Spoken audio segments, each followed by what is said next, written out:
It's Tuesday night, it's 9 o'clock, and we're back for the latest round of the RTA Virtual Motorsport GR86 Cup. And at what's possibly my favourite track on the iRacing service. We'll come back to that in a second. But my name is Kevin Galvin. I'm joined as always by Evan Dalton. And we're here for the latest round following 2 wins from the elder McClemens brother and 1 win from the younger McClemens brother last week when we were in another part of England, further south, down at Brands Hatch. So, from the county of Kent, we head north to Oulton Park, and a track that just about fits in the screen, which is why things aren't exactly how they normally are. A little bit of a behind-the-scenes look there, but Oulton Park, one of my favourite circuits of all time, I have to say.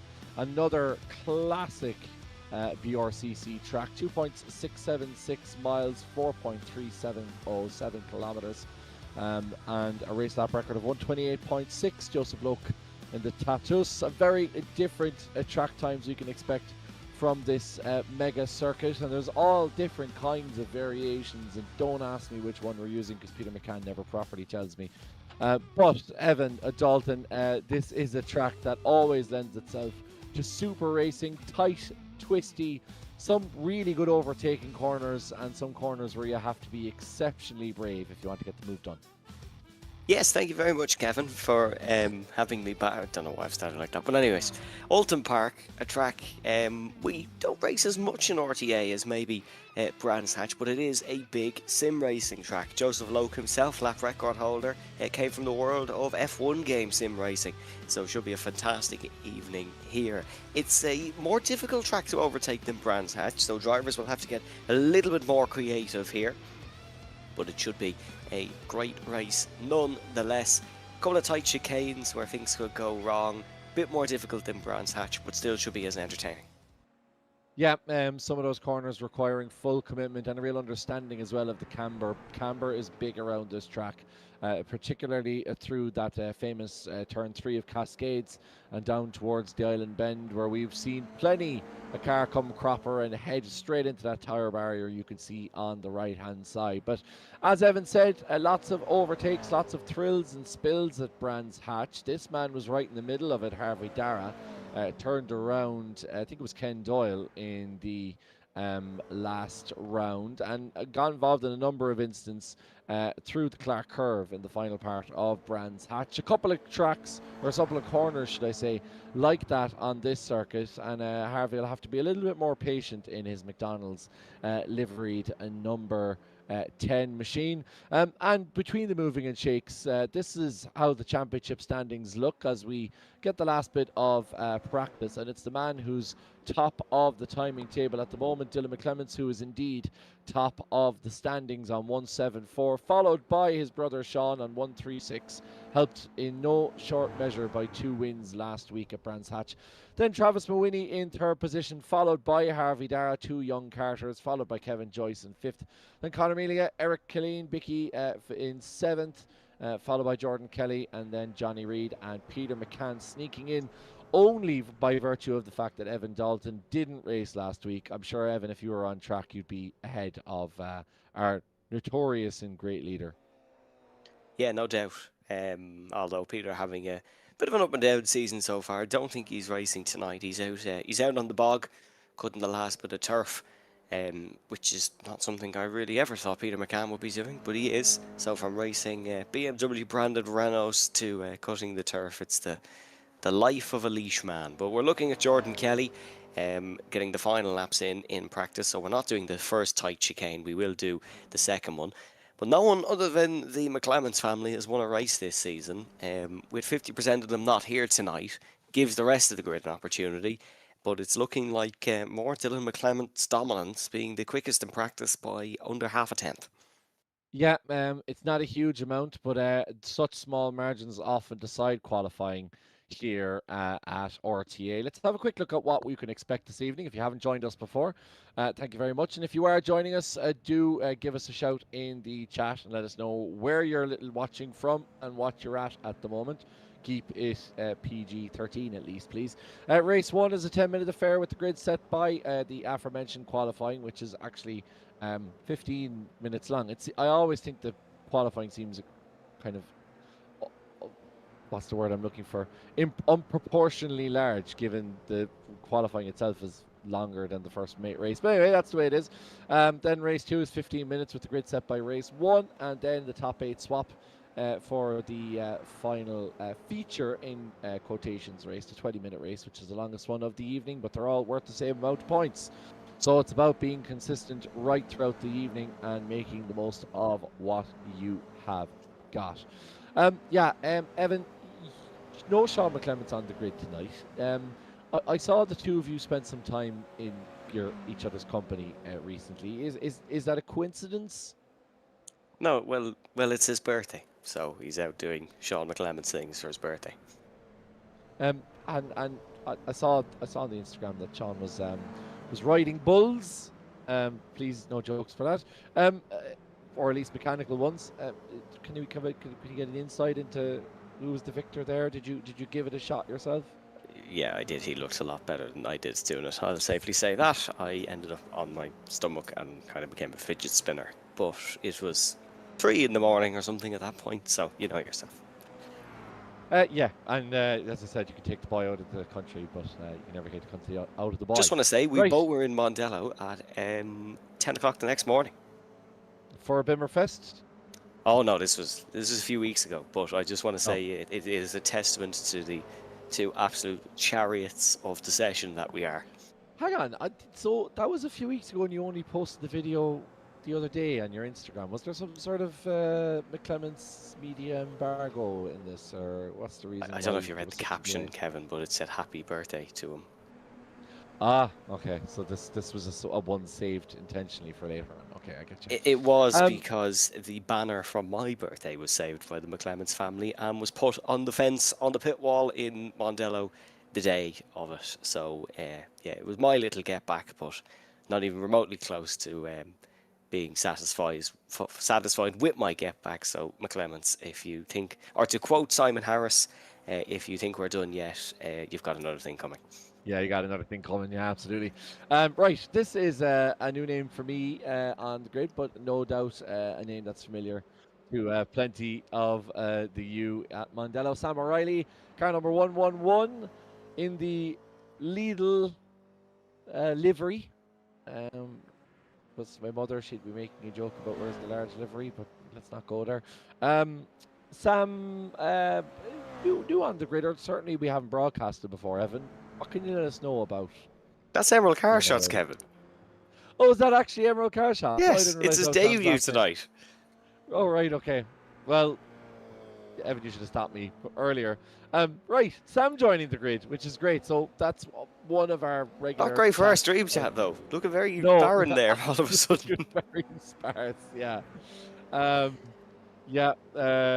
we need some Jordan. I see Geraldine McClements joins us. Thank you, Geraldine, one of our regulars.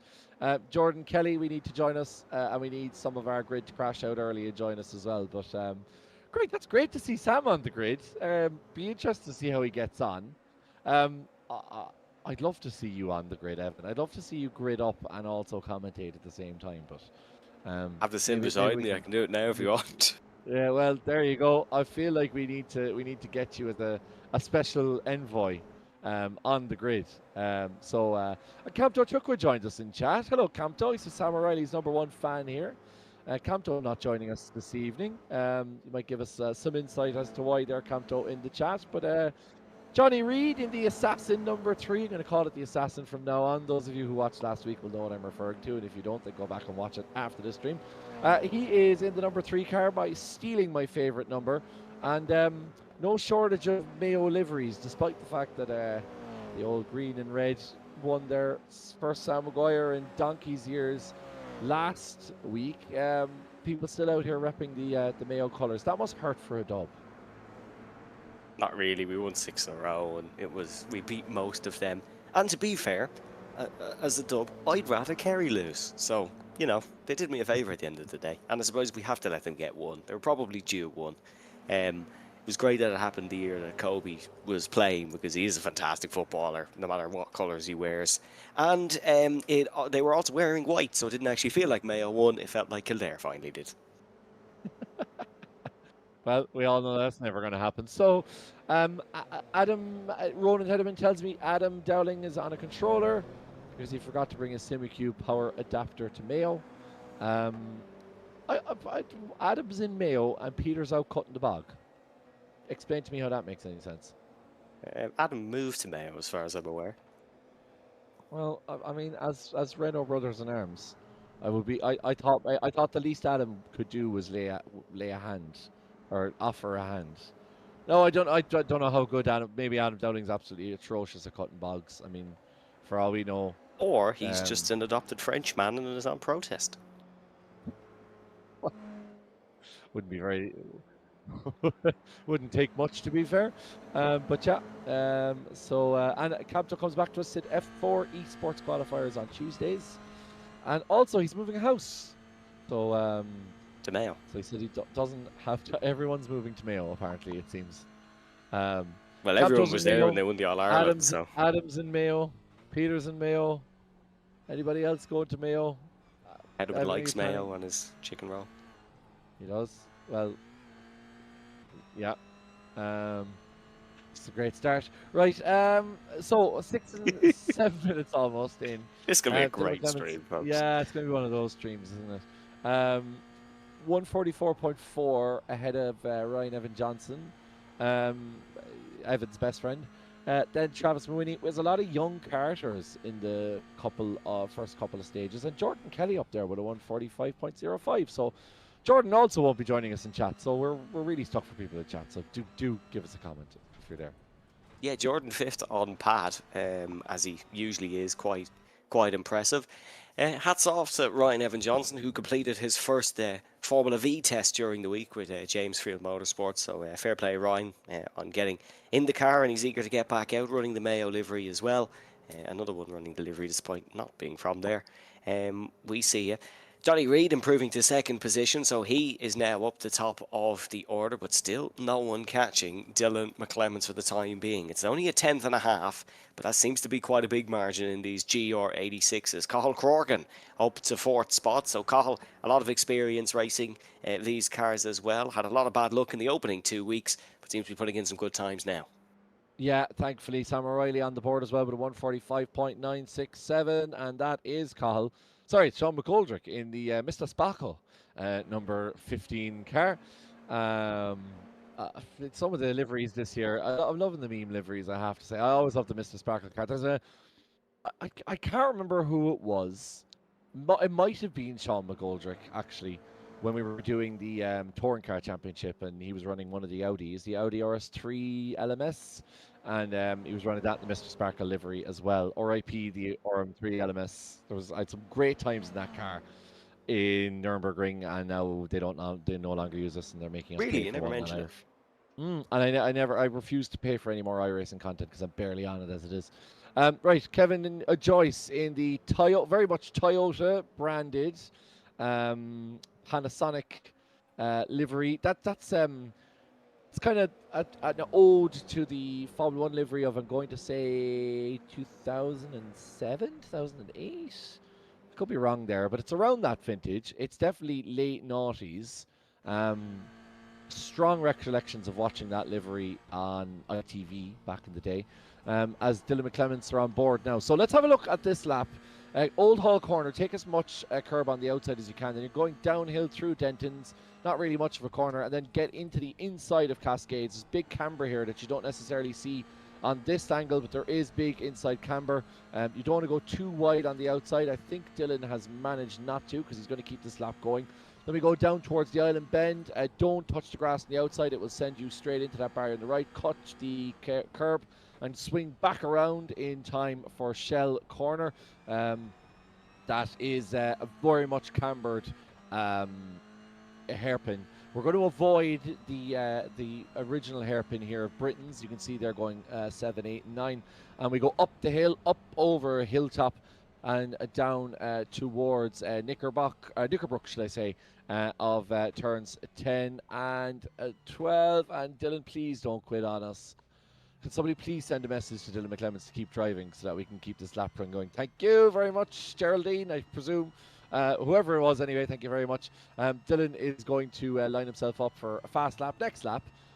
Always, of course. But anyway, it might give us a bit more time to talk you through Clay Hill as we go up towards a water tower of 14. And then one of the best known corners of this circuit, Druids, the right-hander here. It's a bit of a double right-hander. You cut the first side, you cut the second, and a double apex right-hander there you can see as Dylan once again just setting himself up nicely, heading pretty slowly down towards Wark Bridge. You can see all the camper vans there parked on the right-hand side, and we get towards Lodge once again. This is off camber. It's a corner that always wants to pull you to the outside, so you have to get nice and early apex, up over the hill, and up over Deer Leap, that's known as, and past that famous old SO sign. I remember this circuit from the Tucker Touring Car Championship on the PS1. And my early memories of this track was sitting in the pit lane and seeing that they had actually modelled an NHS ambulance and just thinking that was the pinnacle of realism. And then buying Or Factor 2 years later and finding that the exact same ambulance, I don't know, was it a tribute or an ode to the original Tucker Touring Car Championship, but that very same ambulance was sitting in the exact same space, but this time fully 3D modelled. Yeah, just those small little details, particularly in the old PS1 games. Any of you who would have grown up with those games will know those tiny little details can make it feel so much better than it actually is. Like, it's literally a 2D cardboard cutout, but it makes you feel like they've gone that extra mile. So always loved Oulton Park. One of the first tracks I properly learned from a track guide on YouTube. And yeah, just a superb track for all different kinds of racing. It's very good for the anything lower powered.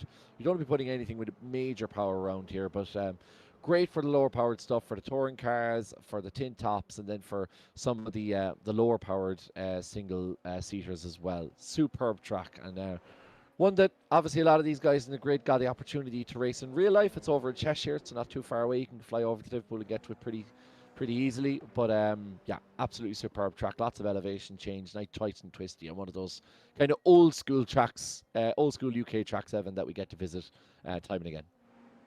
Yeah, Jordan Kelly's raced here. Ronan Doherty not racing this season, but he raced here recently in the Formula Fords. It is a track loved by quite a lot.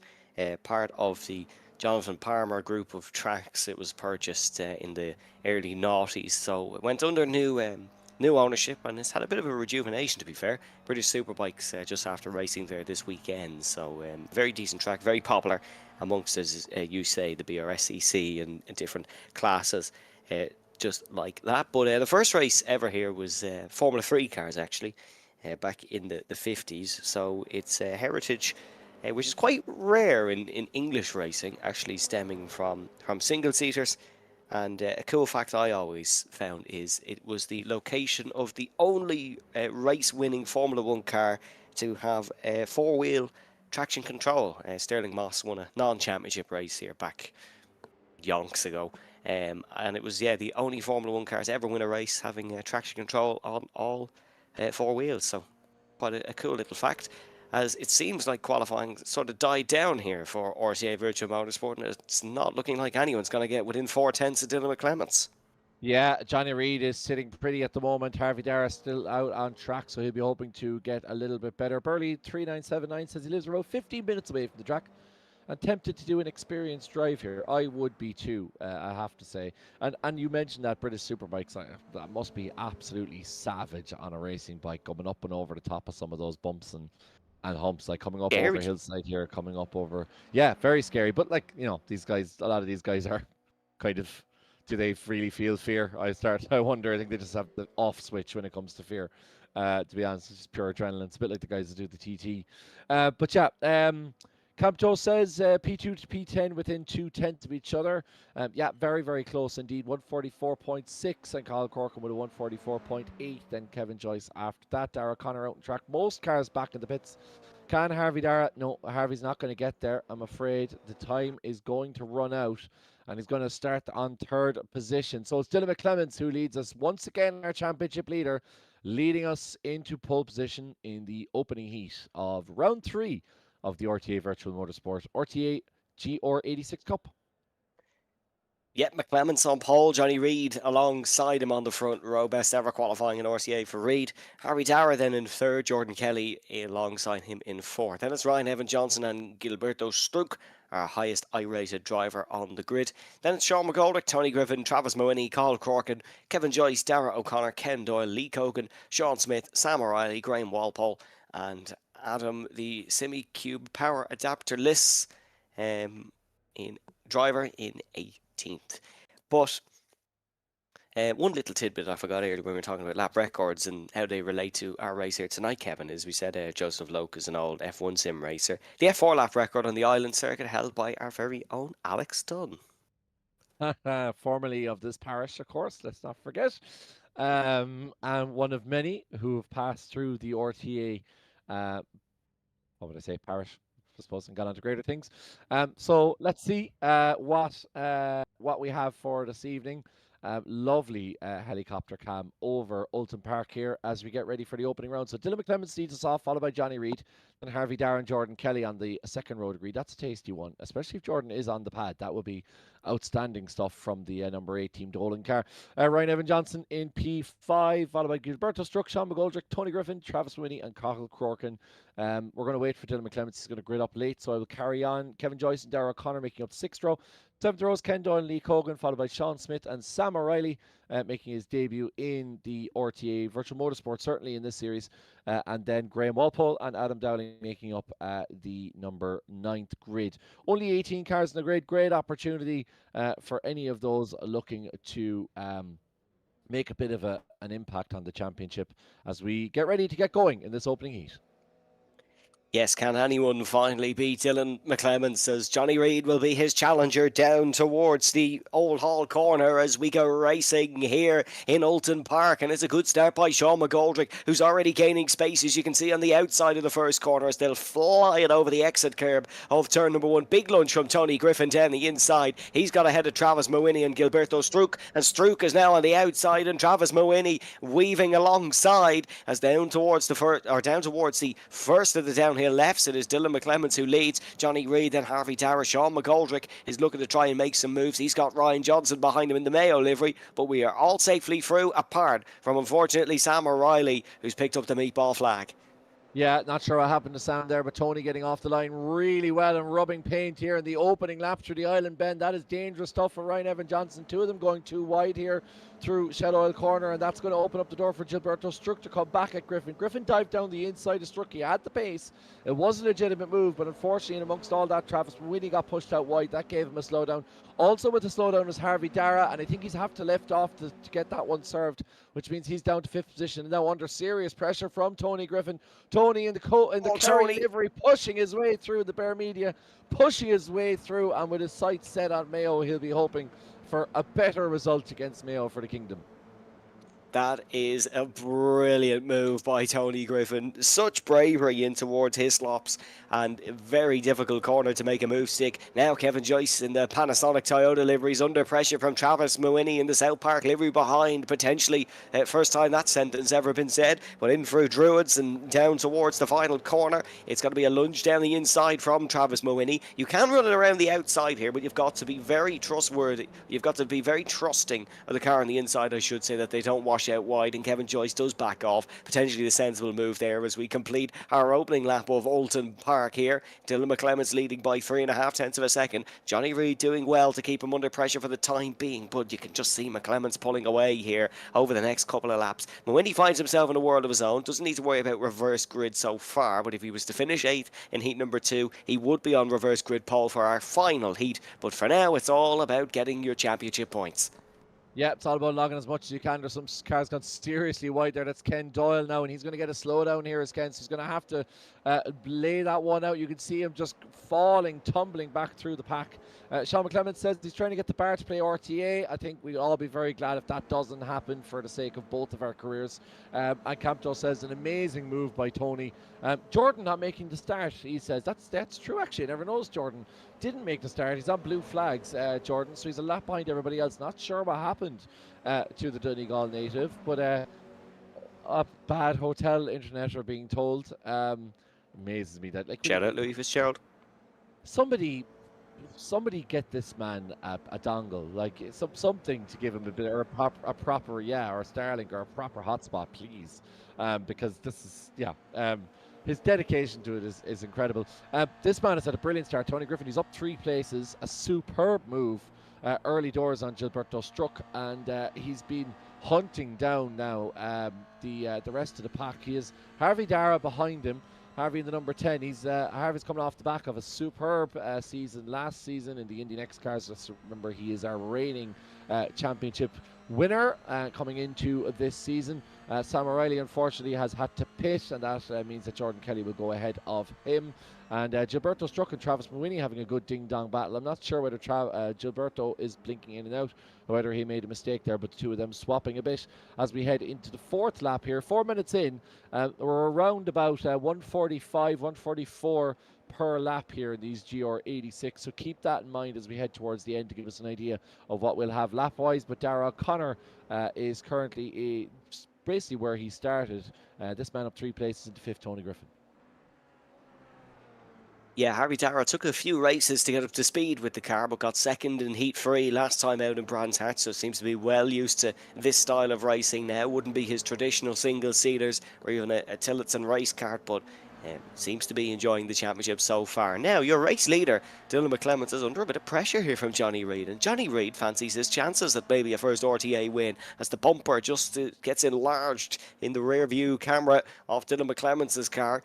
But McClements will stay in front for the time being. These two battling would allow Sean McGoldrick into the fight, and Sean McGoldrick, who is very, very quick in any sort of tin-top machinery, but has not featured on the podium this season, had a best result of 4th in Heat 2 in the season opener, I should say, in Summit Point. But McClements still ahead by about 0.2 of a second off Johnny Reid. The slipstream, it's weird in these cars. Some tracks very powerful, some tracks quite weak. Seems to be on the more powerful side of the scale here this week in Oulton Park. We're halfway through the opening heat, and the top 2 separated by 0.3 of a second. That's a little bit closer, I think, than we expected.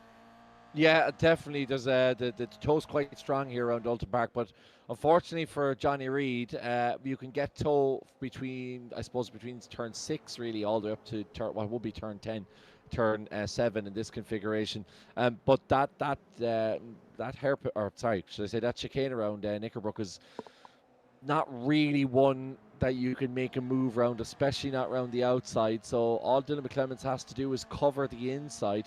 Now you can get some more toe here, but it depends how brave you are. If you want to take it on through Island Bend, Dylan just sitting his car in the middle of the road, blocking Johnny Reid, and Johnny's going to try and switch to the inside here. I suspect Dylan is going to cover it off and already getting very defensive. And with these 10-minute races, you don't have to do much defending to get by. It only takes 2 or 3 laps defending here for Dylan, and he'll be across the line safe as houses. Here is the toe now from Johnny, and Dylan, you can see they're defending the inside. It's going to be exceptionally difficult to make a move around the outside, but Johnny's going to do his best here. You can see he's getting up alongside. He's going to have to back off, though, as the number 88 Team DDR car passes through. And now Sean McGoldrick right on the back of this train of 3 and looking to make his way up the gate. On board now with the number 15 of Sean McGoldrick as they head up Clay Hill in towards Druids. Very close at the front, and Johnny Reid putting on a good performance here, and that's a great run from Sean McGoldrick. But when Reid has the slipstream in front, he's going to find it very difficult to pass And to be honest, he needs to capitalise on a mistake from one of the two in front. But Johnny Reid is looking for the inside, and yes, he's got close to Dylan McClements, and they make contact. Oh, Reid does very well to not spin round, and that has given Sean McGoldrick momentum. Exactly what he needs to do. Wait for the mistake in front, and then we might be able to pounce. And he's side by side with the race leader, and it could be third to first in a matter of corners for Sean McGoldrick, but he's been run wide, looking for the little cutback on the inside. McClements has got her all sideways, and now Sean McGoldrick has to run once again down the hill in towards the left-hander. Johnny Reid on the outside once again, as 7.5 minutes are gone here in this one. Reid needs to be careful not to wash out, and position changes hands once again on the run down towards the hairpin. Yeah, that's absolutely brilliant from all three drivers. You have to commend Johnny Reid for going for it down the inside there of Lodge, but just couldn't get the move stuck. And then Dylan McClements having to keep the power on all the way through the outside there of Old Hall. And I was worried he was going to get a slowdown, but I didn't go that wide and managed to avoid it. Sean McGoldrick had a little bit of a look, but decided that it wasn't the time nor the place. He's going to back off now, and I suspect this will be the penultimate lap as we cross the line. Dylan's still in the lead, but Sean and Johnny all over the back of him, and Johnny will feel like he has the pace here to do something. He is in the Sean McGoldrick position, and he'll be hoping that these two boys will wage war in the last lap, and he can sneak through unscathed for the first win of the season. But Sean McGoldrick sitting pretty for a podium here in the GR86 Cup. Yeah, Ryan Johnson and Tony Griffin will be hoping something goes wrong amongst the top three, but Dylan McClements leads them through Druids Corner for the second final time. 1.5 minutes left on the clock. We will get the white flag this time round, and Dylan McClements goes defensive this time. Doesn't fancy another risky lunge down the inside. Trades paint with Sean McGoldrick. That allows Johnny Reid on the inside, but he clipped the grass a little bit. That'll unsettle the Toyota, so he will not get the run down towards the first corner as they head across the start-finish line. We have a last lap thriller on our hands here at Oulton Park, and Dylan McClements leads them through. It's a lot more smoother this time round, but still not as much apex speed taken by Dylan McClements. Where does Sean McGoldrick plan his point of attack here, as Tony Griffin is on the tail of the Mayoed livery, Ryan Johnson in front. McClements survives for the time being. You feel maybe that it'll have to be the chicane for Sean McGoldrick, but Johnny Reid is looking for this one, and they're going to be side by side for the left-hander of the Island Bend, but Reid doesn't quite fully commit to it. That's now lost Sean McGoldrick momentum, and this could well see Dylan McClements home. Yeah, Dylan would be absolutely thrilled to see that as Johnny tries a move, but just wasn't quite alongside enough to get it fully done. As they barrel up the hill now, it's going to be exceptionally difficult for anyone to make a move, but they know time is on their side. If you don't get the move through the chicane, there's still an opportunity through Lodge if you can get a run down through Druids and down the final stretch. So almost too wide. Johnny backs out. That allows Sean through, and once again Dylan having that little bit of a gap as Harvey Dara and Travis Mawhinney trade paints there through the section. Sorry, it's Harvey Dara and Tony Griffin trading paint, should I say, and Tony getting the better of Harvey, easing him out there through the chicane section. We'll have to have a look at that one again, as now this is Travis Mawhinney and Gilberto Struck. But let's go back to the front here and keep an eye on this front battle. It's Dylan McClements leading Sean McGoldrick, and Johnny's just off the pace now. This is last chance saloon here for Sean McGoldrick. He's put his nose in the mirrors of Dylan McClements. It's going to take a whole lot more than that to unsettle the multiple RTA championship title, as the championship leader takes another win here at Oulton Park after what was an exhilarating battle through the final few laps. Yeah, both McClements brothers now share 4 wins on the season, as Harvey Dara comes across the line just ahead of Travis Mawhinney, but Tony Griffin actually getting Ryan Johnson on the last lap as well, so a lot of positions changing hands, with the star performer in that one, Sean McGoldrick, up 5 positions, Tony Griffin up 4 after a great start. I got horrendous flashbacks when Sean looked down the inside in the final corner. I was straight lined from 4 seconds back on the last lap of a race here in Oulton before, so thankfully Sean, a bit of a smarter driver than that, as unfortunately it was there was little success for that in that race for Sam O'Reilly, who comes home in 17th. But here's your full results then. After the 10-minute opening heat, we've the 15-minute second heat coming up very shortly. It is Dylan McClements, your classified winner. No, we're still waiting on Jordan Kelly to see us home, so just give him about 25 minutes. Yep, and about 3 disconnects before we finally get there. But yeah, it gives us a chance to talk a little bit about that final lap. And obviously, small bit of contact as Johnny Reid went for the move on Dylan McClemens, but superb driving. And a word as well, I know you mentioned it there, but Tony Griffin, like some really, really positive overtakes from Tony Griffin, including that one on Harvey Dara going through the final chicane. We're going to have a look at what happened to Sam O'Reilly. Let's have a look through the lens to see what happened as the Lidl car bounces its way through. Is this some shoddy German engineering, or is there a Mayo? Oh, that is the sign of a Lidl outlet closing in Westport. I'm not sure who that was that cut him off and sent him into the barrier, but not the greatest move there from whoever that was. And I like how the wheel unfortunately, popped back on. yeah, the old iRacing auto repair. Anyway, Jordan finally crosses the line, limps across the line, and we get ready for our second heat after yet another masterclass by the number 88 car. Yeah, you'll be able to get some parts off Sam O'Reilly's car on the middle aisle next week, alongside a chainsaw and some sourdough bread. But Dylan McClemens leads home Sean McGoldrick, then it's Johnny Reid in third, Tony Griffin in fourth, Ryan Johnson in fifth, Harvey Dara, Travis Mooney, Gilberto Struck, Kevin Joyce, Cathal Corkin, Lee Hogan, Dara O'Connor, Sean Smith, Ken Doyle, Adam Dowling, Graham Walpole, Sam O'Reilly, and Jordan Kelly. Yeah, emphasis on the sour, I think, in that sentence. But yeah, absolutely. Right. Are you a fan of sourdough, Kevin? Big fan, big fan. Yeah, And I know we're not supposed to single out any one brand, but I don't sleep on the Tesco finest sourdough with the cranberries in it. Yeah, no, that's good shout. Unbelievable. We don't agree on much here, but that's quite good. Yep, right. Second race, let's go. Who's going to be the red winners in this one then, as 5 red lights come on and we go racing in Oulton Park once again. It's another good launch by Tony Griffin and Sean McGoldrick, but Dylan McClemens will see us in towards the first corner. Kevin Joyce getting past Gilberto Struck, so the Brazilian having a poor getaway, and we are single file for the first corner for the most part. Kevin Joyce side by side now with Gilberto Struck, and Gilberto will have to stay behind the Panasonic liveried Toyota. Unfortunately, we've all made it through the first couple of corners this time round. No one into the barrier. Jordan Kelly is up ahead of Ken Doyle, and that's the Ling Motorsports car hung out to dry on the outside. Could be under pressure from Sam O'Reilly on the run down towards the left-hander, but Dylan McClemens is in the race lead. Sean McGoldrick might feel that he's got to get past the young driver very early on here if he fancies a race win. Yeah, I think so. I mean, easier said than done, right? I mean, Dylan knows exactly where to put this car, and like, okay, as we said earlier, it's not a track that lends itself necessarily to overtaking in many spots, and actually, it looks like Sean McGoldrick is actually looking to bump Dylan and try and see if he can move away from the chasing pack. So these were the 3 that led us out in the last race across the line. And it looks like it's these 3 that have gapped themselves already, with Tony Griffin half a second behind Johnny Reid and leading a pack that includes Ryan Evan Johnson, Travis Mooney, Harvey Dara, Kevin Joyce, Cathal Corkin and Gilberto Struck. Cathal just getting ahead of Gilberto there. And it looks like we have once again that 3-way battle for the lead. Somebody dropping down the standings, that may be Ken Doyle, I think, who's down 2 places. Jordan Kelly, lads, started this time. He's already up 5 places, and he is the biggest mover thus far in this race. Very nascent second race nonetheless. 15 minutes. Yeah, yeah.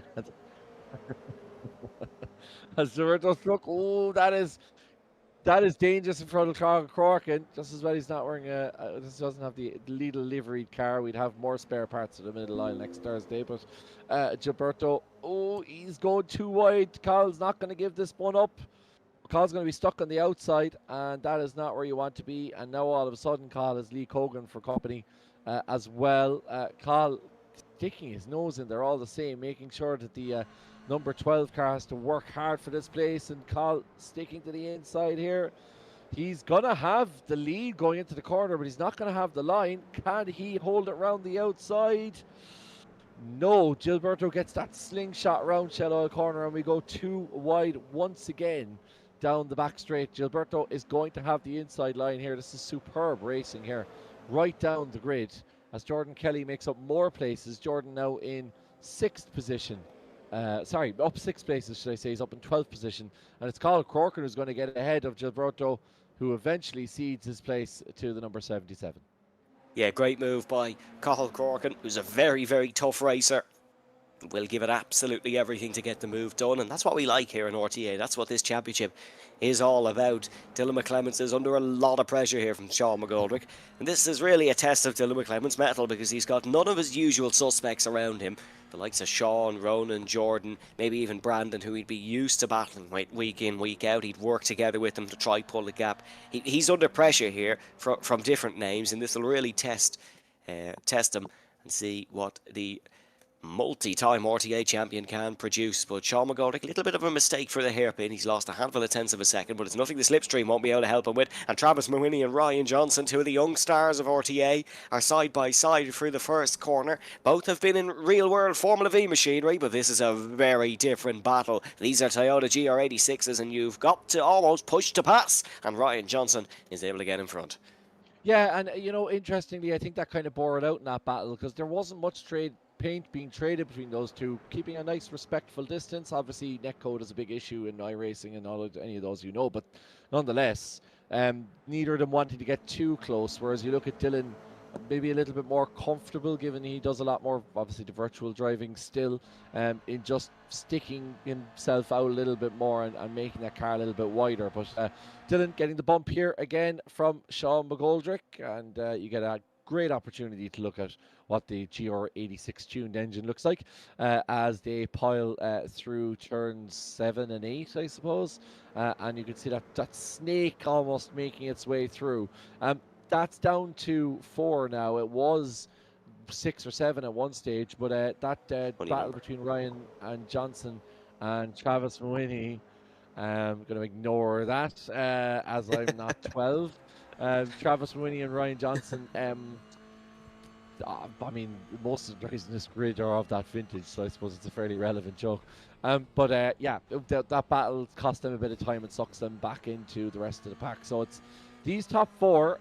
Tony started in 4th. He's still in 4th. He's had a great run thus far, the Kerry native in the 67. And despite the very, very many Mayo liveries, it's a Kerry man who leads them all heading into the 5th lap. You said the funny number again, Kevin. But yeah, I'm old compared to the grid at the front now, so I can only imagine how you both feel. As Tony Griffin is keeping with the front three now. It was the front three who ran away in the opening heat, but Griffin in the Bear Media car is there as well. Bear Media, Tony's new endeavour as far as I know, so make sure to check that one out, folks at home. Is it time for Sean McGoldrick to try and move down the inside? No, it isn't. When does Johnny Reid start getting elbows out, Kevin? Is he happy sitting where he is, or will he be starting to feel a little bit nervous that Tony Griffin and soon to be Ryan Johnson are slowly catching up and he can't make any progress forward? Well, I mean, this is the thing. It's all about timing, right? We've seen this so often in these battles where there's so many cars together. Somebody loses a bit of patience. They jump the gun first, as that's Sean McGoldrick going for a move. And it might be a great example of what I'm talking about here, because if you make that move too early, then all of a sudden you find yourself going backwards behind everybody else. So Johnny, he has to be careful. I mean, he's only 6 minutes in, and there is a small bit of a gap between himself and Tony. There's no lack of pace between the two cars in front of him. It's not that they can't work together and move away from Tony, but it's just when Sean McGoldrick makes moves like that on Dylan, it kind of blocks the whole track up, and then Johnny has nowhere to go. So just have to be careful as Tony swings to the inside, shows his nose a little bit. Sean once again trying to put a bit of pressure on Dylan as Tony switches to the inside, and he might have a run now up over Deer Leap through turns number 1-6 and 1-7, and he's going to go around the outside here, but Tony pretty wise to that and blocking it off. I'm also interested in that battle down the grid, even though Adam Dowling is now going into the pit lane. So now it is 6-7 down the grid as Graham Walpole overtakes him. So unfortunately for Adam, not quite working out in the pad. But another man on controller, Jordan Kelly, up 5 places to 13th, and maybe thinking about a reverse grid pole heading into this final race. Here comes Johnny Reid. On the outside is Dylan McClements, and Tony Griffin is looking to push through as well from the Shell Oils corner. But somehow McClements perseveres. He remains in front. But this is a great chance for Tony Griffin, who's right in the slipstream of Dylan McClements. And Johnny Reid's on the outside. And we're almost 3 wide for a brief moment there. And these guys have got to be very careful on the run to what is an extremely tight chicane through Hislop. Who is bravest? Who dares wins? Dylan McClements latest on the brakes. Tony Griffin follows through. And Sean McGonick has made contact with Ryan Johnson. And they've both spun round, and it looks to me as if no, Reid wasn't involved in it. He remains at the front. Sean McGonick certainly was. Cathal Crorkin and Harvey Dara. Yeah, I think it was Johnson, Harvey Dara, Sean McGoldrick, and who do we say, Mawhinney involved in that one. Yeah, I'm not sure whether it was cause or effect, whether it was two of the same happening, but McGoldrick seemed to lose it on the outside, and then that set off a chain of pirouetting. We'll get a chance to have a look at that. But Tony Griffin in second place, and you know, of all the people, Tony Griffin's the one that could actually be most likely to overtake, because he's overtaken a lot on this circuit. He knows what it takes. Let's have a look now at this instant with Sean McGoldrick. Went to the outside here. There's Tony on his inside. He got a big tap. He got a big tap from Ryan Evan Johnson. And then that sent Travis Mawhinney into the back of him, and that spun Travis into Harvey. Sean went back into Ryan for take 2, and then arriving on the scene was Cathal Crorkin T-boning the number 15 car, and just about getting through it were Dara O'Connor and I think Sean Smith. So yeah, it just looked like that initial contact was what sent Sean McGoldrick around. Not really Sean's fault, to be fair, and unfortunately just a chain reaction then after that. Yeah, disappointing for Sean. That's put him well down the order now in what was going to be a promising heat number 3 if he was able to remain in position. But here's Tony Griffin looking for the move on the outside of Dylan McClements. Johnny Reid in the slipstream, and they lean on each other once again. Who breaks latest? Tony Griffin breaks latest. He turns across the front of McClements, and he will get through the chicane, remains in front, but he will, I imagine, receive a slowdown. Yes, he has received a slowdown for that one. No damage, so battle will continue on, but a close moment there between the two. Slowdown now cleared, or is it? Oh, he still has it, so Griffin losing out on a lot of time here on the front two. So it looks like it will be an all-Antrim affair. Dylan McClements and Johnny Reid. Yeah, let's have a look here. This develops, to be honest, I think a small bit of pig-headedness there from Tony Griffin. I think a little bit of a wobble there from Dylan going through the last corner of Lodge, but manages to hold it together, and eventually Tony served that slowdown, but that invites Kevin Joyce back in. That was a very punishing slowdown, I have to say, for Tony Griffin having gone off in the grass. But I think a little bit of pig-headedness, as I said, from the 6-7 car. He just kind of, it was as if he just shot ahead of Dylan and basically said, well, my nose is in front, I'm ergo entitled to do what I want, and just cut right across the front of the 88 car. And there was no chance Dylan was ever not going to be there. Like, I mean, you have to, you know, there is a small bit of self-preservation in that. It'd be good to have a look at it again, but to my mind, it looked like Tony just cut across Dylan, expecting him to pull out of it, and I don't think the onus was on the championship leader to do that.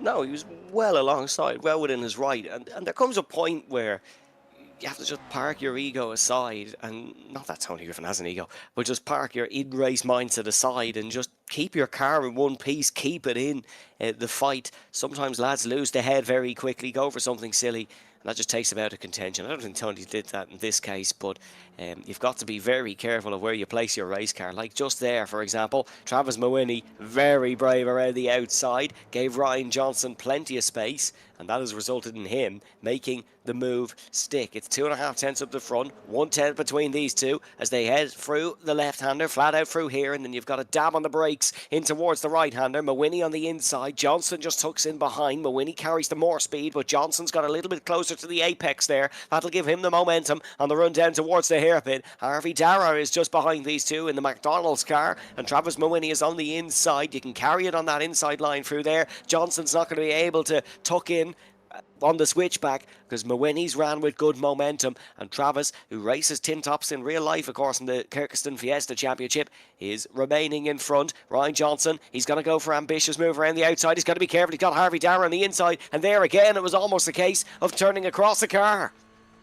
Yeah, and these three have already been involved in an incident, of course, in that chicane, which made that move even braver from Travis Mawini, given what had gone before. But Harvey's very much in it, and he's getting ringside seats here to this battle between these two boys. A superb one as we head towards the island bend. It's going to be too wide through this fast left-hander.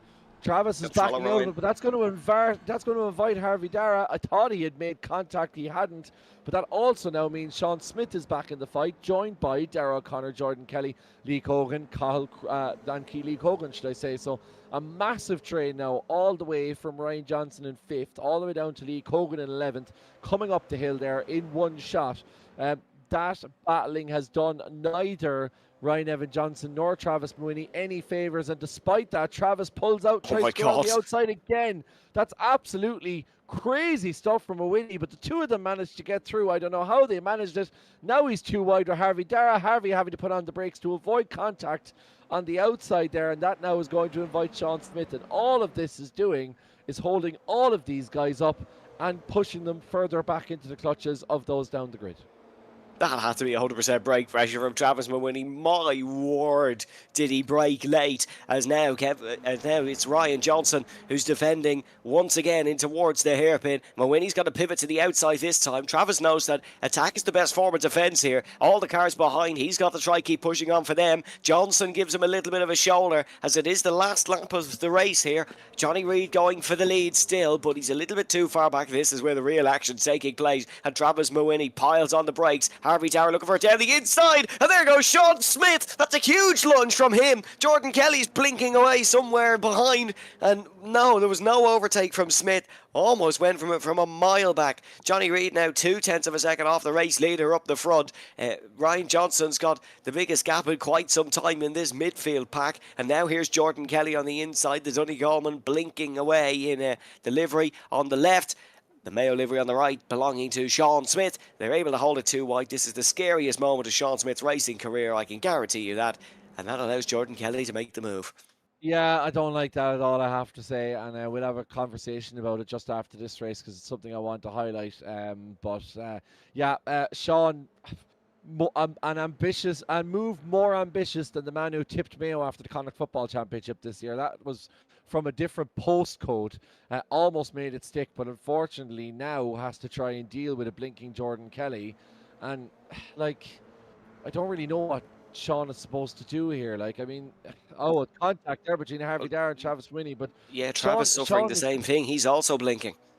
Yeah, and like this isn't fair for the other guys on the grid. I mean, you can't race against somebody when you don't know whether they're, and you can see Sean Smith there. He's having to be tiptoe through the grid, and now Travis is blinking, and this just isn't, like, as I said, it's just not fair for the guys whose connection is there, because they want to be able to race, they want to be able to commit to things, but you can't commit to something not knowing whether somebody's going to reappear inside your car and send you into the barrier. So, and I think Sean Smith's race has really been, as we cross the line, Dylan McClement's winning the race, by the way, in amongst all this chat. Sorry, now this probably isn't the best time to bring this up, but I just don't think it's fair. Like, you look at Sean Smith there, he was gunning for what potentially could have been a top 6 finish, but because of the way Jordan's internet was acting up and behaving, it meant that Sean basically had to be on tenterhooks and pull out of moves that he would have otherwise tried to make, and he's ended up tumbling down the grid, and I just don't think that's fair to other drivers on the grid.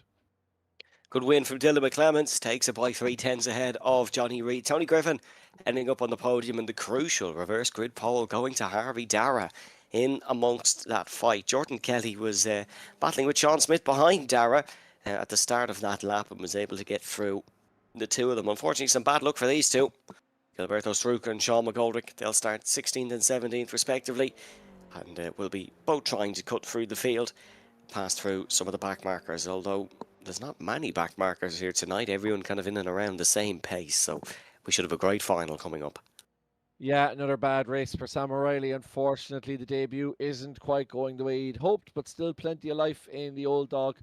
Very disappointed for this man, though. You mentioned it earlier, Sean McGoldrick, like, very clearly has the pace to make a real go at this evening, and really was something that wasn't his fault. Just contacted the back through a very difficult section, and nothing that Sean could have done. But anyway, Dylan leading from pillar to post once again. Dilbert Clements, your race winner. Johnny Reid in second, and Tony Griffin in third. Kevin Joyce in fourth, and it's Ryan Evan Johnson in fifth. And it's Travis Mooney, Jordan Kelly, Harvey Dara, Lee Cogan, Sean Smith, Dara O'Connor, Cathal Corkin, Ken Doyle, Graham Walpole, Adam Dowling, Gilberto Struck, Sean McGoldrick, and Sam O'Reilly in 18th position. Let's hear from your race winner, Dilbert Clements, who is joining us now. Dylan, congratulations, 2 from 2, defending for all 25 minutes of racing action so far. Does pressure even enter your mind? Um, I don't. I think I've got used to it over the years, and I feel like I've mastered it now, and it doesn't get to me as much as it should have. Yeah, a very difficult track to overtake, of course, as you were, or as that played into your benefit. Of course, now you have to do it the other way. You have to start from 8th. How do you think this race is going to go? It's definitely gonna be hard, even getting the podium. So close, and so everyone we, especially with the toe. I'll have to see. Hopefully, gain a lot in the first lap and work my way up from there. Yeah, no one other than yourself and your brother has actually won a race this season, and you hope to keep the streak alive. Yeah, hopefully get 3 for Sean's worth there. Unless I'll keep the streak going. Dylan, best of luck for Heat 3. Thank you very much. And unfortunately, no Johnny Reid joining us, so we'll skip on to third place. And it is a fellow Munster man, Tony Griffin, who joins Kevin now. Tony, plenty of Mayo liveries in the grid, but you showed them how it's done. Um, really impressive, I have to say, from the get-go in the opening race, up 4 places, some superb overtakes right the when you went underneath Gilberto Struck. Like you've been very positive, I'd say, in a track that doesn't necessarily lend itself to overtaking. Yeah, thank you. A few people didn't like the overtakes, but I mean, I got them done in the end. So a bit too ambitious in that last one. I think I could have maybe waited a bit longer. I kind of dove in on Dylan with 6 minutes to go. That gave me a slowdown, and yeah, that was not my best decision. But yeah, sure. Look, still third place. Have to be happy. Yeah, we just mentioned it. It was it like when you look back on it, was it a bit of kind of pig-headedness, kind of like I'm going to turn my car and it's up to you to get out of the way type thing? Yeah, exactly that. It was just, I have to admit it, like it was a stupid move completely. Just turned in and I'm hoping he'd back out, which of course Dylan never does. Um, but yeah, we'll try again the next one. Start from 6th, I think, so not too bad. Absolutely. Well, Tony, look, in fairness, you styled it out and you didn't ruin anyone's race by any means. So all's well in love and racing, and you've been really good today. So plenty of overtakes. You've given us loads of entertainment, and best of luck for the final race. Thank you very much. So that was Tony Griffin. Very honest, Tony Griffin. It has to be said. In fairness, after that incident with Dylan, and yeah, in fairness, putting his hands up and owning up to his mistake. Yeah, that's what I think everyone likes about Tony is he's just an honest lad racing, to be honest. And yeah, I always like seeing Tony do well because he works hard for his success and then is humble but honest when the success comes or when something goes wrong. So yeah, the a Kerry man without a big head, rare. Well, I mean, says the man who just said, who pointed out his abnormally large ego earlier on. But in fairness, Jevon, for well done for climbing down on that one. Um, I think if you go back to the clip, I also said, well, Tony doesn't really have an ego. well, I don't know. That part may have been lost in the annals of time. Yeah. Camptos says Heat 1 dive reminded me of Dara Halley versus Conor Melia in the V's at Donington. Yeah, God, fair play to Campto for his memory on that one. And yeah, so Harvey Dara leads us out, followed by Jordan. And again, I really think Jordan needs to get his internet sorted, or like you don't want to be behind somebody on the grid in P3 or P4 if you're Kevin Joyce, or sorry, not Kevin Joyce, if you're Ryan Evan Johnson. and to be trying to move around the blinking car. So like Jordan's going to have to get that internet sorted if he wants to grid up for this final race, surely. I don't think there's much he can do. He's staying in a hotel.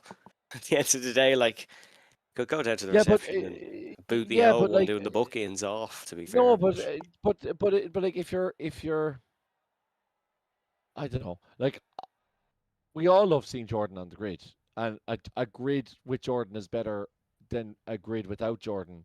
But in a in a general sense, like I just wonder that if you can't guarantee and you know yourself are you blinking, is it the responsible thing to still take the grid and knowing that it could impact other people's races? I suppose that's the question Yeah, no, I I'm agree with you. I raising. do think you're right, but at the end of the day, yeah, I suppose your point is Jordan should really put the onus on himself that if he knows he doesn't have the right internet, he shouldn't race. But at the same time, he's always got to race. He's a racing driver, isn't he?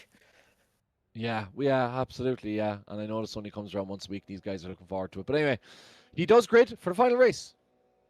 Here we go then, 5 red lights as it is Harvey Dara and Jordan Blinking Kelly on the front row, and it's a good start from Kevin Joyce, who's already up a position. Tony Griffin just has the launches nailed in these cars. He's alongside Ryan Evan Johnson as in towards the first corner. Dylan McClement's looking for overtakes immediately. Knows he needs to capitalise on this first lap melee, really, if he wants to try and cut through the order. And this is another test for the prodigy that is Dylan McClements. Harvey Dara rounding in through the left-hander. Oh, Tony Griffin and Kevin Joyce making contact. Kevin Joyce, he veers across the track into the pallet. Dylan McClements, and Kevin Joyce has done exceptionally well to hold on to that one. Yeah, unbelievably well, and Dylan does exceptionally well to make enough room for him to get in as well, but that opens up the door for Johnny Reid, and Dylan up to 5th already. It was a joke earlier. Lee Cogan said, Dylan in front of me, how much for a send? And by the time we got to the first corner, Dylan was 7/10 down the road ahead of him, so Lee didn't even get the opportunity, and that just shows you. Here's Jordan Kelly. The internet seems to be a little bit better here as he's in 3rd place with Tony Griffin behind him. Tony up places already. I think, he's up 2 places from 6th, and Dylan McClements up 4 places. Oh, and that's a big accident. That's Travis Mawini gone off there in the background. Didn't get to see what happened there. Just turned the back and saw Travis. Unfortunately, the first victim of the feature race. Yeah, first big incident in this one, and it's the same corner where it all went down in heat number 2. Tony Griffin is into the slipstream of Kevin Joyce. How Kevin is still in 5th after that massive moment is beyond me. Dylan McClement's already up to 3rd, doing a great job, and Ryan Evan Johnson almost trying to Kevin Estra down towards the hairpin, just running along the grass a little bit and into the slipstream of the car in front now. Griffin in what is a very striking Bear Media livery with a decent first lap, but not as good. Still McClements, who is up 5 places to 3rd, and he's already pressuring Jordan Kelly in front. Harvey Dara 1.5 seconds up the road. First real gap we've had for the lead here today. Is Dylan going to try a move on Jordan? No, doesn't seem to, although Jordan seems to have got the private Wi-Fi password for the Louis Fitzgerald. Seems to not be blinking now.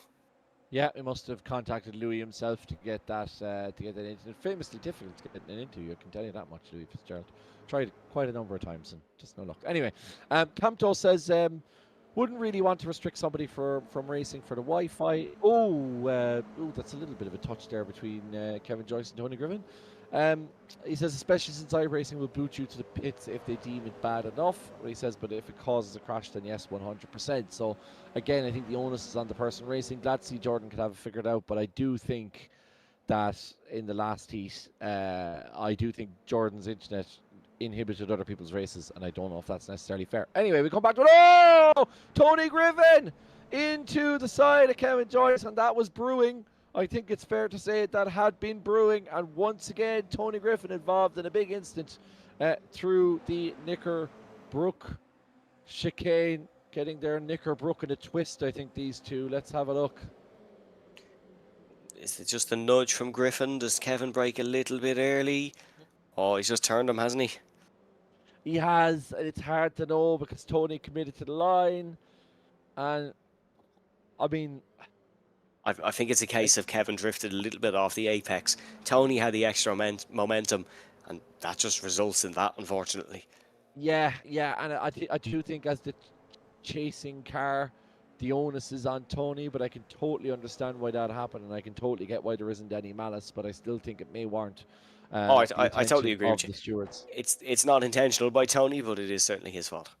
Yeah, totally. Yeah, absolutely. And we've seen plenty of those opportunities as we take a replay of this is the incident with Travis Mawhinney. So let's have a look at what happened here between Travis Mawhinney.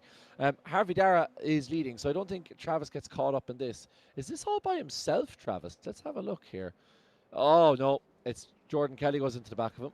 And in a very, very almost identical incident to the one that we just saw between Kevin Joyce and Tony Griffin. Pretty much exactly the same there, I think it's fair to say, Evan.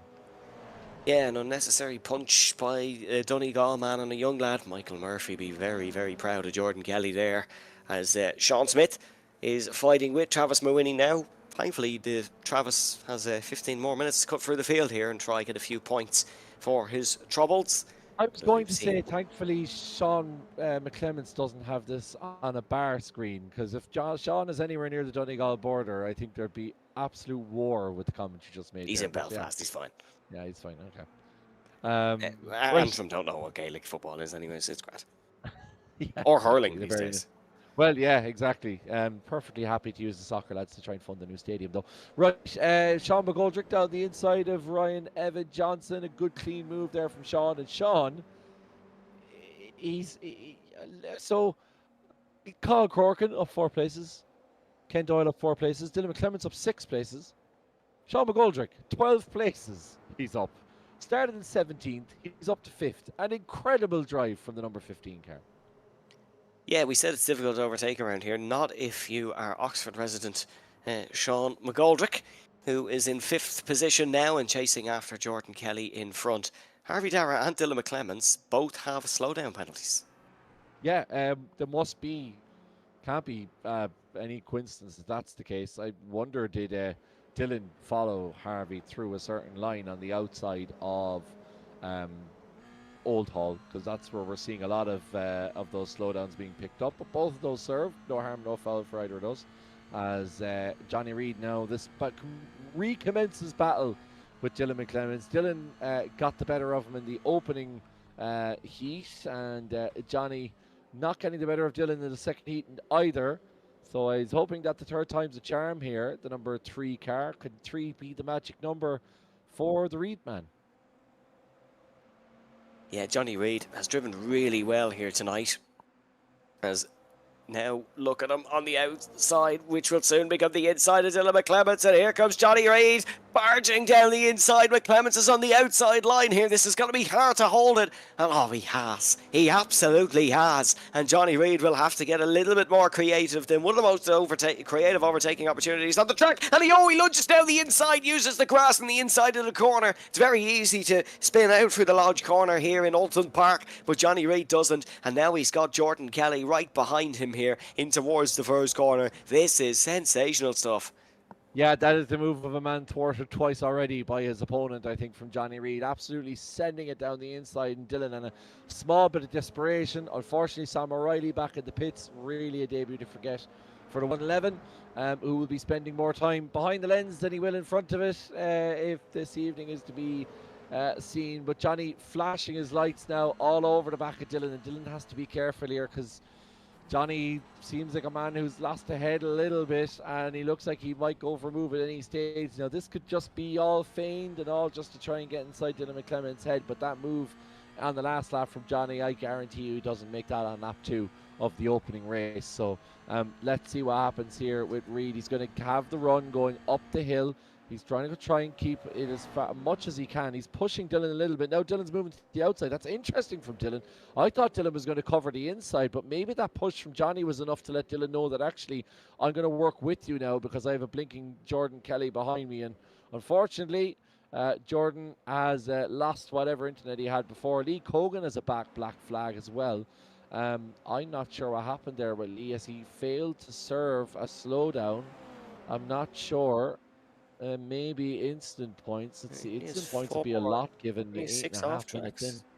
Yeah, he's only 8.5 minutes into the race as well, so I'm not sure what that's about for Lee Cogan, but He's yeah, goosed anyways. not sure. Absolutely, as Jordan still blinking an awful lot, Jordan, and obviously not really within the vicinity of anybody immediately. So that's okay for the moment, but Johnny will be conscious of that, because if Jordan mounts another challenge, then that's going to be a very sketchy one for the number 3 car. Anyway, down the road is Harvey Dara, who is trying to keep the scap in front, but Dylan is whittling it down all the time. I'd love to see the comparative lap times between these two over the last 5 laps, because I suspect Dylan has been making up a couple of tenths every lap, despite the fact that Johnny Reid, he's had Johnny Reid for company. So I think Harvey's going to struggle here to keep pace, and we may see him come under siege from the 88 car at some point. We're still more than half the race left, so 6 laps in, we're on lap 7, and Dylan stealing a charge here. Johnny's with him all the way though, so it may be a 3 or even 4-man battle by the time we get to trying to get past Harvey Dara. Yeah, Harvey Dara did his best lap on the last lap of a 44.8. Dylan was a tenth off his best lap on the last lap with a 44.5. Johnny Reid matched the 44.5 in the last lap, but crucially, he has the fastest lap of the race with a 44.3. So Johnny Reid has the most pace here out of the top 3, and is really putting in a good effort tonight here in Oulton Park. Sean McGoldrick with a 44.7 quicker than Jordan Kelly as well, but there's just quite a large gap with less than half the race to go here for Sean McGoldrick to catch. Speaking, cutting back for the field, here's Travis Mawhinney, who is cutthroat as ever, dives down the inside of Ryan Johnson, and that is Mawhinney now up to 8th position. If this was Heat 2, he'd be laughing. He's on reverse grid pole, but it isn't, and he will have to try and catch up and pass Lee Cogan, or well, he will pass Lee Cogan. It's Colin Corgan who he needs to catch up and pass Cogan, of course, having to come into the pit lane to serve that drive through, and he will do so now. Yeah, and you can see him tumbling down the standings. So it's Travis leading that train, and he's about a second behind Kyle Corkin, but making ground all the time. Speaking of another Johnny, here's another Johnny as Johnny Hollywood joins us. So hoy. Yeah. The only 2 Johnnies who seem to spell their name that way as well. Yeah, I know. Yeah, we have them both on the grid. Well, yeah, I know a Johnnny. There's so many different ways to spell it. That's Johnny Reid having a very big look down the inside of Dylan, who left the door slightly ajar, and Johnny steps right through. Dylan is going to try and battle this one though, and we'll see how absolutely maniac the magician is. Oh, very late in the brakes is Dylan, and he thinks Harvey Dara says no. Himself and Harvey Dara. I think he did hit Harvey, and Harvey's going to have that slowdown now, which we saw was really punishing for Tony Griffin. So we'll have to see how Harvey can battle that one. But I think Dylan getting a little bit desperate with Johnny Reid chasing him and running into the back of Harvey Dara. Let's have a look at this one again. Yeah, side by side, Reid and McClements on the run down towards the right-hander. Now, let's see what happens here as Dylan, oh my goodness me, clatters the back of Harvey Dara, and he certainly wasn't loving that one. Could well be investigated by the stewards. Harvey Dara's fallen down to 5th position. Harvey Dara's tenure in the race lead is gone, and Dylan McClements is under a lot of pressure here from Johnny Reid, and Johnny Reid is trying the ambitious move around the outside, and for someone who's never ran at the front of an RTA race before, Johnny Reid is really putting in a solid performance here. Jordan Kelly right behind as well. He will be, his allegiances would sway more to Dylan McClements, but I don't think Jordan really cares. He just wants to try and win on a control. And he's not going to do it by doing that. Sean McGoldrick almost getting in front on the run down towards the turn 5 hairpin, the Shell Oils corner. Johnny Reid can still not find a way past Dylan McClements. This is remarkable by the young man in front. Yeah, Mr. Sparkle keeping it clean through the island bend and managing to get ahead. So Sean McGoldrick in 3rd place. Unfortunately, Dylan McClements making a mess of Harvey Dara's race with a big McDent in the back of his rear bumper. And that is the end for Harvey Dara. Really unfortunate as well, because Harvey, I think that would have been a really good battle between Dylan and Harvey if Dylan hadn't McPunted him into next week.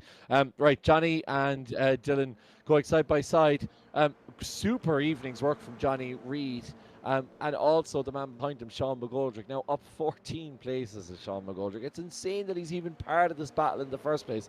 Never mind to say that he's already passed the likes of Jordan Kelly, Harvey, and Travis Mawhinney, who are really, really quick tonight as well. So, yeah, this is all shaping up to be a really interesting battle. And if memory serves me correctly, this is the same trio that we had at the end of the opening heat.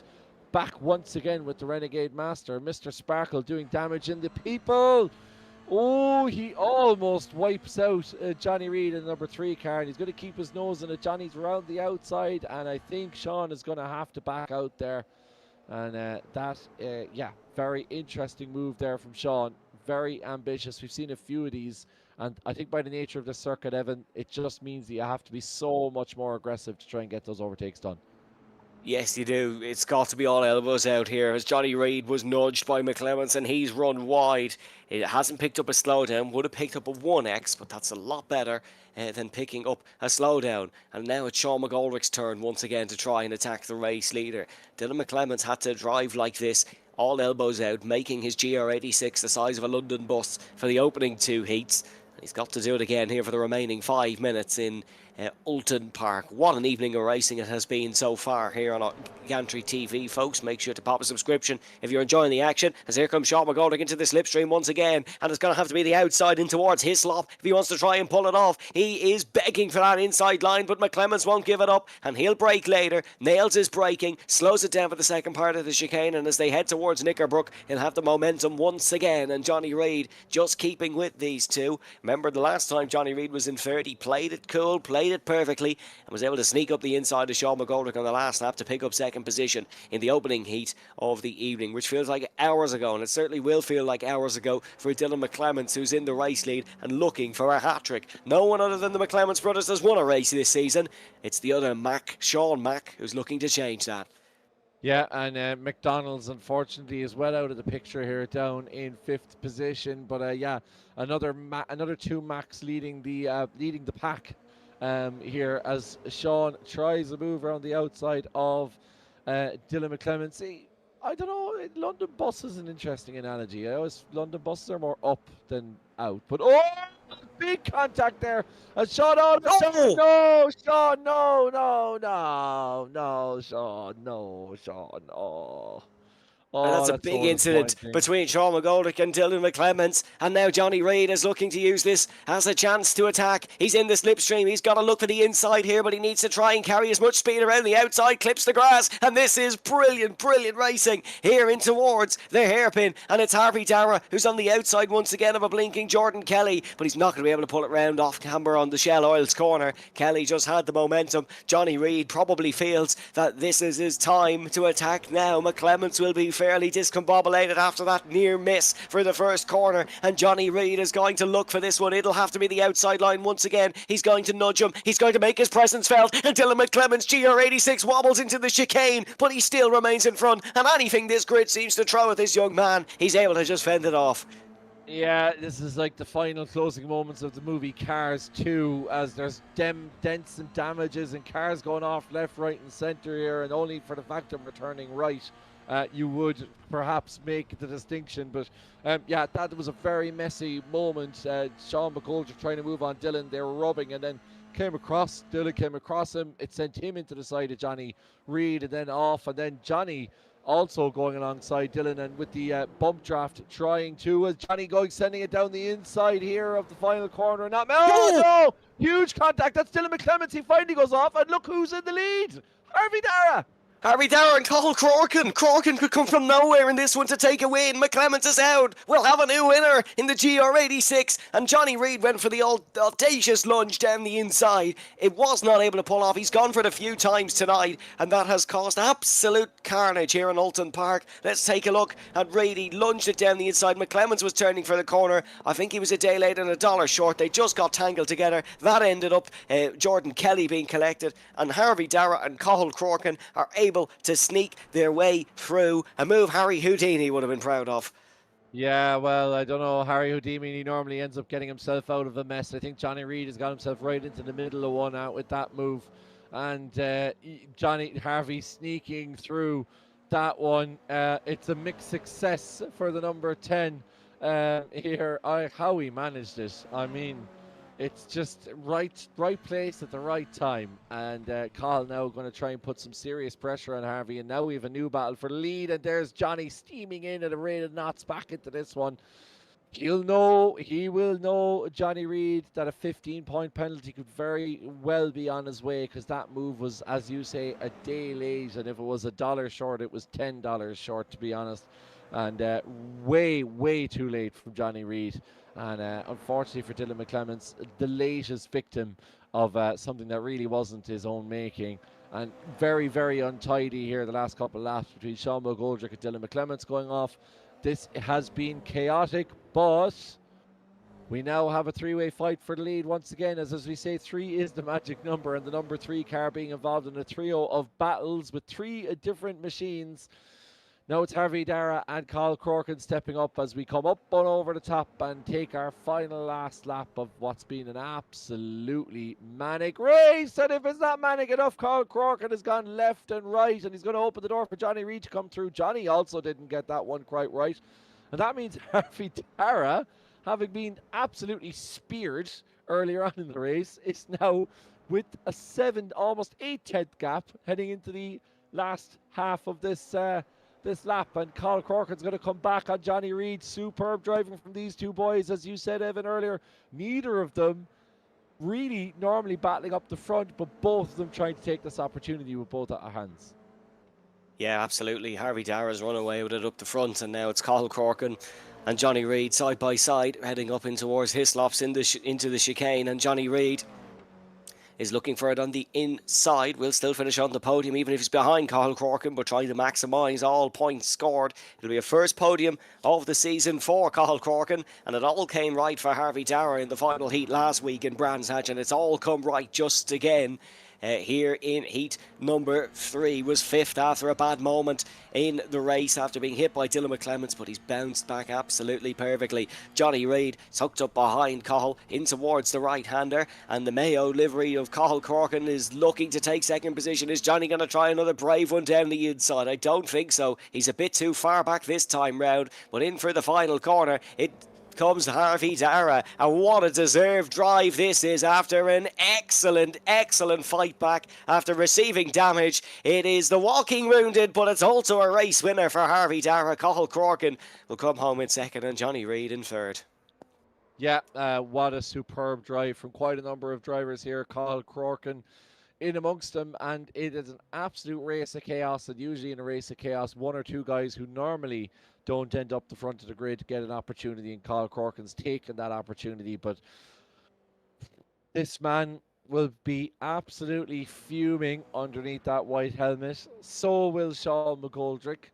Johnny Reid may be feeling quite sheepish, and this man, yeah, Sean, he was just absolutely brilliant drive from Sean McGoldrick. I mean, it's mad to think he's going to finish 2 places ahead of where he started, despite the fact that he had an accident like that. That gives you an indication of how much ground he'd made up on the grid, but very disappointing that Sean didn't end up in the podium places, because the driving certainly earned it, and the overtaking earned it in this final race. But Harvey Dara once again winning a final race and becoming the first man this season not named McClemens to finish on the top step of the podium.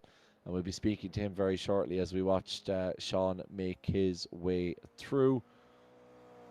And I think he's the last one to cross the grid. He is indeed. So Sean wraps it up here for our feature race of round 3 of the RTA Virtual Motorsport GR86 Cup. And it's Harvey Dara who takes the win. Yeah, Harvey Dara, your winner. Cahill Corkin in second, and Johnny Reid in third. Travis Mooney somehow coming home in 4th after being involved in an opening lap incident. Dara O'Connor kept it quiet, and he comes home in 5th. And it's Sean Smith in 6th, Ryan Johnson in 7th, Kevin Joyce, Jordan Kelly, Dylan McClements, and it's Adam Dowling, Ken Doyle, Lee Cogan, Graham Walpole, Sean McGoldrick, Sam O'Reilly, Gilberto Struck, and we lost Tony Griffin fairly early on. But let's hear from your race winner, Harvey Dara. Harvey, congratulations. When you were punted across the chicane and picked up damage, did you think 5 minutes later you were going to win the race? No, not even close. I I don't know. I don't know what has just happened in the last 5 minutes, but what a weird Tuesday night. Yeah, it was very intense from start to finish. How did you find it out there? How did you cope with the pressure? Honestly, I didn't have much practice and I didn't even know the right layout, so I was kind of coming into this not knowing where I was going to be in the pace, and then it was okay. The first two races, it was like all right pace, but just wasn't having really that great luck. But kind of walked down in that last one. Oh, it was so good. Just the carnage was just perfectly working for me. It was like everything went right, apart from the punt, like. But you know, it doesn't really make any difference in the end, like. It's your first race win as a defending champion. Is it a good sign now to push on and try defend your title? Oh, honestly, I'm just enjoying the car at the minute and enjoying the track. So this one was a wee bit worse with the no chance of overtaking, but honestly, I'm just enjoying it so far. Harvey, congratulations. First win of the season and first of many, I'm sure. Thank you. And now joining Kevin is second place, Cathal Corkin. Cathal Corkin, thank you very much for joining us. I suspect when you gridded in 10th or 12th position, I don't think you expected to be speaking to us at the end of this race. No, definitely not. No. Tell us a little bit about it. I mean, the carnage. It was just like there was one accident after another, and you just managed to keep your nose in it. And yeah, just tell us a little bit about your race. Well, honestly, I don't even know how I managed to avoid half of it, to be honest. Because the second race, I think you see me got involved with Sean in the chicane, but no, that one was just carnage everywhere. It was good. It was tough racing, though. It was, well, some of it. Yeah. Some of it a bit more questionable, but I suppose, did you get a sense that, I suppose, because the track didn't really lend itself to overtaking, that's getting a little bit more desperate? We saw some fairly interesting lunges, and usually, you know, that was, I mean, this has been after whatever, an hour and a half of trying to get past the lad. I think we're starting to see heads starting to go. Yeah, well, it's the nature of the track. Like on the car, you have to have so much overspeed to get a pass done on this track, and you just can't. You have to lunge, and unfortunately, most of the time, it doesn't end the right way. Yeah, well, you're, as you say, well, not slow and steady, but certainly steady, fast and steady. Won the race for you this time. I've been asked for you to give me your best Bicky impression before we leave you go. Oh, jeez, Bicky. I can't do a Bicky impression. Just give out about wet races, Cathal. I'll leave that to him for the next time we do a wet race. All right, well, Cathal, look, incredible. Up 10 places into second position. You avoided all the carnage, and you are our Gantry TV driver of the day. So not only second place, but a Gantry TV driver of the day. Congratulations. Thank you very much. Brilliant, Cathal. That's Cathal Corkin, our second place finisher, and a very well deserving Gantry TV driver of the day recipient. Sure, Ronan will get the graphic on the screen at some point. Yeah, I'm hearing in my ear. Yeah, there you go. Country TV. It's not official if it's not on the screen. Country TV driver of the day, Cathal Corkin. Cathal, feel free to screenshot this and put it on your Instagram. And thanks to all of you for nominating Cathal. We've Campto, Tarmac Therapy, Breaking, DMB, Coney Griffin, Cluster Funk, Irby Gerbies, and yep, all of you for nominating Cathal for a superb drive. Now, Johnny Reid, P3, he's going to join Evan, hopefully. Johnny, congratulations. I think it's the first time we've had you here in the commentary box with some fantastic pace tonight. Under a lot of pressure in that final race. Talk us through it. Oh, jeez. I don't even know. First lap, somehow I got up to P4 or whatever, and then just trying to follow down through, but I couldn't get anywhere near him. And then there was a little bit of pushing and shoving, like, and I might have sent a bit of an optimistic move into that last corner. But all in all, like, came out with P3, but probably going to get a bit of an incident. Yeah, but certainly the pace was there tonight. The pace has been there this season. Is a race win on the cards in the next few rounds? Maybe I wasn't really expecting to do so well tonight. I think as long as I get the qualifying going, then I might have a chance. But we didn't have Sean McClements there, and then we also didn't have Travis towards the front. So I think if they were both there fighting at the front, it might be a bit harder.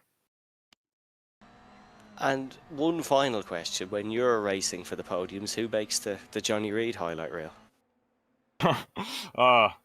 I might do that myself. Maybe if I get a win, I'll make an edit. No, there's no chance of putting that on my Instagram. But You have to now. You've committed to it now.